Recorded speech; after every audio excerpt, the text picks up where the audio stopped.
Okay, this is a very quick video, but just wanted to bring something to the attention of people that subscribe to my channel.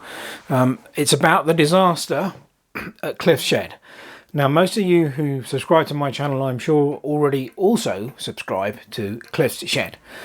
I don't know Cliff personally, we've never met. We both live in the UK, but quite some distance from each other. But Cliff recently suffered a terrible disaster. His shed went up in smoke, caught fire. Fortunately, him and his family weren't hurt. They were in the house.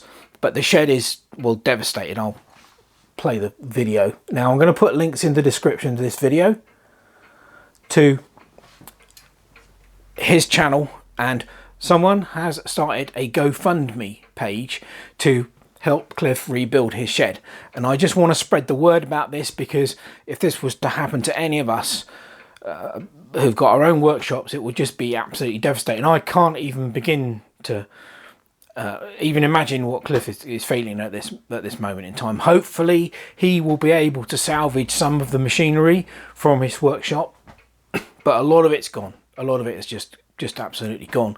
So I just wanted to make people aware of this.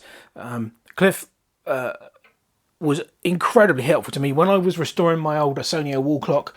Cliff is a watchmaker repairer, and he has got great expertise in this area, and he gave freely of his time and his expertise to help me get my clock running, and I've be forever grateful to him for that.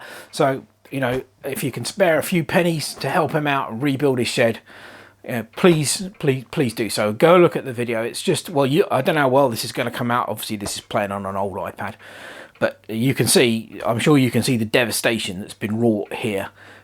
It's just, well, it's just terrible. So anyway, I just wanted you guys to be aware of this. Cliff's shed, there is a GoFundMe page. I'll put the link in the description. Cliff, if you're watching this, I'm so sorry, mate. Well, my heart goes out to you. I just feel real bad for you, mate. So hopefully this is, I'm not on other forms of social media. This is my way of just spreading the word a bit. So hopefully we can get him back up and running in the not too distant future. Anyway, thanks for anyone who watches this. Thanks for taking the time to look at this. It's just, well, look at it. I mean, it's just too appalling for words. Anyway, thanks a lot. Cheers.